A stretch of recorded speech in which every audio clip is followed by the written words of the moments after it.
ഏത് തരം സിനിമകളെയാണ് നമ്മൾ നല്ല സിനിമകൾ എന്ന് പറയുന്നത്? നല്ല നിലവാരമുള്ള സിനിമകളെയാണോ നമ്മൾ നല്ല സിനിമകൾ എന്ന് പറയുന്നത്? അല്ലെങ്കിൽ നല്ല സാമ്പത്തിക വിജയം നേടിയിട്ടുള്ള സിനിമകളെയാണോ നമ്മൾ നല്ല സിനിമകൾ എന്ന് പറയുന്നത്? യഥാർത്ഥത്തിൽ ഒരു സിനിമ മികച്ച സിനിമയാകുന്നതിന് എന്തെല്ലാം മാനദണ്ഡങ്ങളാണുള്ളത്? ശരിക്കും പറയുകയാണെങ്കിൽ ഒരു സിനിമ കാണുന്ന പ്രേക്ഷകൻ്റെ കാഴ്ചപ്പാട് പോലെ ഇരിക്കും ആ സിനിമയുടെ നിലവാരം. ആ സിനിമ നല്ലതാണോ ചീത്തയാണോ എന്ന് തീരുമാനിക്കുന്നത് ഓരോരോ പ്രേക്ഷകനാണ്. ആ പ്രേക്ഷകൻ്റെ ആസ്വാദന നിലവാരം പോലെ ഇരിക്കും ആ സിനിമ നല്ലതാണോ ചീത്തയാണോ എന്നുള്ളത്. അല്ലെങ്കിൽ ആ സിനിമ ആ പ്രേക്ഷകന് ഇഷ്ടപ്പെടുന്നതാവണം, ആ സിനിമ ആ പ്രേക്ഷകനുമായി കണക്ട് ചെയ്യുന്നതാവണം, അല്ലെങ്കിൽ ആ പ്രേക്ഷകന് ആ സിനിമയെക്കുറിച്ച് അറിവുണ്ടായിരിക്കണം, അല്ലെങ്കിൽ ആ സിനിമ ആ പ്രേക്ഷകൻ്റെ ജീവിതവുമായി ബന്ധമുള്ളതായിരിക്കും. അങ്ങനെ ഒരുപാട് ഫാക്ടേഴ്സാണ് ഒരു സിനിമ ഒരു പ്രേക്ഷകനെ ഇഷ്ടപ്പെടുന്നതിന് കാരണമാവുന്നത്. അതുകൊണ്ട് തന്നെ ഓരോ പ്രേക്ഷകനും അവരുടേതായിട്ടുള്ള ഇഷ്ടങ്ങളും ഇഷ്ടക്കേടുകളുമുണ്ട് ഓരോ സിനിമ കാണുമ്പോഴും. എന്നാൽ ഒരു അവാർഡ് നിർണയ ജൂറിയിലെ മുഴുവൻ അംഗങ്ങൾക്കും ഇഷ്ടപ്പെടുന്ന, അല്ലെങ്കിൽ അവർക്കെല്ലാവർക്കും ഉന്നത നിലവാരമുള്ളതെന്ന് തോന്നുന്നു, അല്ലെങ്കിൽ അവർക്കെല്ലാവർക്കും മികച്ചതെന്ന് തോന്നുന്ന സിനിമകളാണെങ്കിൽ ആ സിനിമകൾക്ക് അവാർഡ് ലഭിക്കാനുള്ള സാധ്യത വളരെ കൂടുതലാണ്. ഞാൻ പറഞ്ഞു വന്നത് കേരള സംസ്ഥാന ചലച്ചിത്ര അവാർഡുകളെ പറ്റിയാണ്. 54ാമത് കേരള സംസ്ഥാന ചലച്ചിത്ര അവാർഡുകൾ പ്രഖ്യാപിക്കാനുള്ള സമയം ഏറെക്കുറെ ആയിക്കൊണ്ടിരിക്കുകയാണ്. ഇതിനുള്ള അപേക്ഷ കുറേ മുമ്പേ തന്നെ ക്ഷണിച്ചിട്ടുണ്ടായിരുന്നു. അതിൽ നിന്നും ഷോർട്ട് ലിസ്റ്റ് ചെയ്ത സിനിമകൾ പല ഘട്ടമായിട്ട് സ്ക്രീനിങ്ങിന് വിധേയമാകുകയും അതിൽ നിന്നും ഫൈനൽ സെലക്ട് ചെയ്തുള്ള സിനിമകളിൽ നിന്നും ജൂറി അംഗങ്ങളെല്ലാം കൂടി തീരുമാനമെടുത്ത് ജൂറി ചെയർമാൻ ഏറ്റവും മികച്ച സിനിമ ഏതാണെന്ന് വിലയിരുത്തുകയും അതനുസരിച്ച് സാംസ്കാരിക മന്ത്രി അല്ലെങ്കിൽ സിനിമാ മന്ത്രി ആ ഒരു സിനിമ ഏതാണെന്ന് പ്രഖ്യാപിക്കുകയും ചെയ്യുന്ന പതിവാണ് സാധാരണ ഉണ്ടാകാറുള്ളത്. അപ്പം കഴിഞ്ഞ വർഷം റിലീസായുള്ള സിനിമകളിൽ നിന്നും ഏറ്റവും മികച്ച സിനിമയാവാൻ സാധ്യതയുള്ള സിനിമകൾ ഏതൊക്കെയായിരിക്കും? നമസ്കാരം, ഞാൻ ജുബൈർ. എൻ്റെ ഏറ്റവും പുതിയ വീഡിയോയിലേക്ക് സ്വാഗതം. അപ്പോൾ ഈ വീഡിയോയിൽ ഞാൻ ഡിസ്കസ് ചെയ്യാൻ ഉദ്ദേശിക്കുന്നത് 2023 സെൻസർ ചെയ്ത് 2023 റിലീസായിട്ടുള്ള മികച്ച മലയാള സിനിമകളെക്കുറിച്ചിട്ടുള്ള ഒരു അവലോകനമായിട്ടുള്ള വീഡിയോ ആണ്. അപ്പോൾ ഇതിൽ ഏറ്റവും മികച്ച സിനിമകൾ എന്ന് ഞാൻ കരുതുന്ന 5 സിനിമകളുടെ ഒരു ലിസ്റ്റ് ഞാൻ തയ്യാറാക്കിയിട്ടുണ്ട്. ആ ലിസ്റ്റിൽ നിങ്ങളുടെ പ്രിയപ്പെട്ട സിനിമകൾ ഉണ്ടാകാം, ഉണ്ടാവാതിരിക്കാം.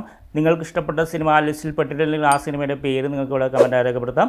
എന്തായാലും ഈ 5 സിനിമകളിൽ നിന്നും ഏത് സിനിമയ്ക്കായിരിക്കും മികച്ച സിനിമയ്ക്കുള്ള സംസ്ഥാന ചലച്ചിത്ര അവാർഡ് ലഭിക്കുക എന്ന് നിങ്ങൾ പ്രവചിക്കാൻ ആഗ്രഹിക്കുന്നുണ്ടെങ്കിൽ അതും നിങ്ങൾക്ക് ഇവിടെ കമൻറ്റായി രേഖപ്പെടുത്താം. അപ്പോൾ ഈ വീഡിയോ ഒരു കൗണ്ട് ഡൗൺ ആണ്. സോ ഒട്ടും സമയം വയ്ക്കാതെ നമുക്ക് കൗണ്ട് ഡൗൺ സ്റ്റാർട്ട് ചെയ്യാം. നമ്പർ 5, ഫാലിമി. ഒരു തലതിരിഞ്ഞ ഫാമിലിയെ പറ്റിയുള്ള കഥയാണെന്ന് സിനിമയുടെ പേരിൽ തന്നെ സൂചിപ്പിച്ചിട്ടുള്ള ഫാലിമി ഒരു വ്യത്യസ്തമായ കുടുംബ ചിത്രമാണ്. മുത്തശ്ശൻ്റെ ആഗ്രഹസാഫല്യത്തിനായി കാശിയിലേക്ക് പുറപ്പെടുന്ന ഒരു കുടുംബം നേരിടേണ്ടി വരുന്ന സംഘർഷങ്ങളുടെ കഥ നർമ്മവും ഡ്രാമയും ചേർത്ത് അവതരിപ്പിച്ച ഈ സിനിമയിൽ ബേസിൽ ജോസഫ്, ജഗദീഷ്, മഞ്ജു പിള്ള തുടങ്ങിയവരാണ് അഭിനയിക്കുന്നത്. നവാഗതനായ നിതീഷ് സഹദേവ് സംവിധാനം ചെയ്ത ഈ ചിത്രത്തിന് വിവിധ അന്താരാഷ്ട്ര ചലച്ചിത്രമേളകളിൽ അവാർഡുകൾ ലഭിച്ചിട്ടുണ്ട്. പ്രേക്ഷകരും നിരൂപകരും ഒരേപോലെ പ്രശംസിച്ച ഫാലിമിക്ക് മികച്ച ചിത്രത്തിനുള്ള 54ാമത് കേരള സംസ്ഥാന ചലച്ചിത്ര അവാർഡ് ലഭിക്കാൻ സാധ്യതകളേറെയാണ്. നമ്പർ 4, അദൃശ്യജാലകങ്ങൾ. ടൊവിനോ തോമസ് ആദ്യമായി ഒരു ആർട്ട് ചിത്രത്തിൽ അഭിനയിച്ച അദൃശ്യജാലകങ്ങൾ സംവിധാനം ചെയ്തിരിക്കുന്നത് ഡോക്ടർ ബിജു ആണ്. ഈ ചിത്രത്തിലെ കഥാപാത്രമാവുന്നതിനു വേണ്ടി ടൊവിനോ തോമസ് രൂപത്തിലും ഭാവത്തിലുമെല്ലാം മാറ്റങ്ങൾ വരുത്തിയിട്ടുണ്ടായിരുന്നു. നിമിഷ സജയൻ നായികയായെത്തിയ അദൃശ്യജാലകങ്ങൾ ആദ്യ പ്രദർശനം നടത്തിയിരുന്നത് അന്താരാഷ്ട്ര ചലച്ചിത്രമേളയിലാണ്. നിരൂപക പ്രശംസ നേടിയ ഈ ചിത്രത്തിനും മികച്ച സിനിമയ്ക്കുള്ള സംസ്ഥാന അവാർഡ് ലഭിക്കാൻ സാധ്യതയുണ്ട്. നമ്പർ 3, ആട്ടം.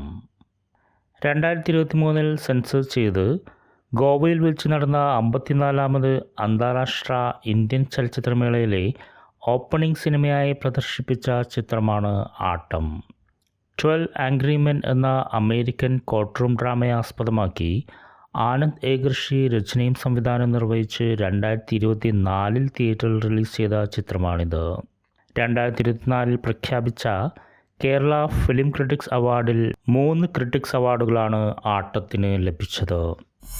നമ്പർ 2, 2018. കേരള ജനതയുടെ സഹനത്തിൻ്റെയും സാഹോദര്യത്തിൻ്റെയും അതിജീവനത്തിൻ്റെയും ശക്തിയാൽ ഒരു വൻ പ്രളയത്തെ തന്നെ തോൽപ്പിച്ച മലയാളി സമൂഹത്തിൻ്റെ ജീവിതകഥ ലോകശ്രദ്ധയിലെത്തിച്ച സിനിമയാണ് 2018. കഴിഞ്ഞ വർഷത്തെ മികച്ച വിദേശ ഭാഷാ ചിത്രത്തിനുള്ള ഓസ്കാർ അവാർഡിനായി പരിഗണിക്കപ്പെട്ട സിനിമയാണ് ജൂഡ് ആൻ്റണി ജോസഫ് സംവിധാനം ചെയ്ത 2018 എവരിവൺ ഈസ് എ ഹീറോ. മലയാള സിനിമയുടെ ചരിത്രത്തിൽ ആദ്യമായി 200 കോടി ബോക്സ് ഓഫീസ് കളക്ഷൻ നേടിയ ചിത്രത്തിന് അന്താരാഷ്ട്ര നിരൂപകരിൽ നിന്നുൾപ്പെടെ നിരൂപക പ്രശംസ നേടാനായി. 2024 പ്രഖ്യാപിക്കുന്ന മികച്ച സിനിമയ്ക്കുള്ള കേരള സംസ്ഥാന ചലച്ചിത്ര അവാർഡ് ലഭിക്കാൻ 2018 ഏറ്റവും കൂടുതൽ സാധ്യതയാണ് കാണുന്നത്. നമ്പർ 1, കാതൽ ദി കോർ. മലയാളി സമൂഹം എന്നും പരിഹാസത്തോടെയും അവജ്ഞയോടെയും കണ്ടിരുന്ന സ്വർഗാനുരാഗം പ്രമേയമാക്കി ഒട്ടും അതിഭാവുകത്വമോ മസാലച്ചേരുവകളോ ഇല്ലാതെ വ്യക്തവും സ്പഷ്ടവുമായി ആ പ്രമേയത്തെ അവതരിപ്പിച്ച സിനിമയാണ് കാതൽ ദി കോർ. മമ്മൂട്ടി കമ്പനി നിർമ്മിച്ച് ജിയോ ബേബി സംവിധാനം ചെയ്ത ഈ സിനിമ ദേശീയ തലത്തിൽ ചർച്ചയാവുകയും അന്താരാഷ്ട്ര മാധ്യമങ്ങളുടെ പ്രശംസയ്ക്ക് അർഹമാവുകയും ചെയ്തിട്ടുണ്ട്. ഇന്ത്യൻ സിനിമയിലെ തന്നെ മികച്ച നടനും മെഗാ സ്റ്റാറുമായ മമ്മൂട്ടി ഇത്തരത്തിലൊരു കഥാപാത്രത്തെ അവതരിപ്പിച്ച് തന്നെ പലർക്കും വിസ്മയമായിരുന്നു. ആ കഥാപാത്രത്തിൻ്റെ നൊമ്പരവും വേദനയും ആത്മസംഘർഷങ്ങളുമെല്ലാം പ്രേക്ഷകരിലേക്ക് പൂർണ്ണമായി പകർന്നാടാൻ മമ്മൂട്ടി എന്ന നടന വിസ്മയത്തിന് സാധിച്ചു.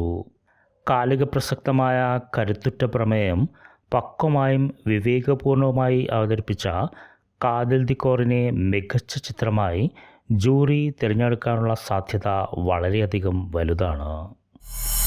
അപ്പോൾ ഇതൊക്കെയാണ് 54ാമത് കേരള സംസ്ഥാന ചലച്ചിത്ര അവാർഡിൽ ഏറ്റവും മികച്ച സിനിമയാവാൻ സാധ്യതയുള്ള 5 സിനിമകൾ. ഈ ലിസ്റ്റിൽ നിങ്ങളുടെ പ്രിയപ്പെട്ട സിനിമകൾ ഉൾപ്പെട്ടിട്ടില്ലെങ്കിൽ ആ സിനിമയുടെ പേര് നിങ്ങൾക്ക് ഇവിടെ കമൻറ്റായി രേഖപ്പെടുത്താം.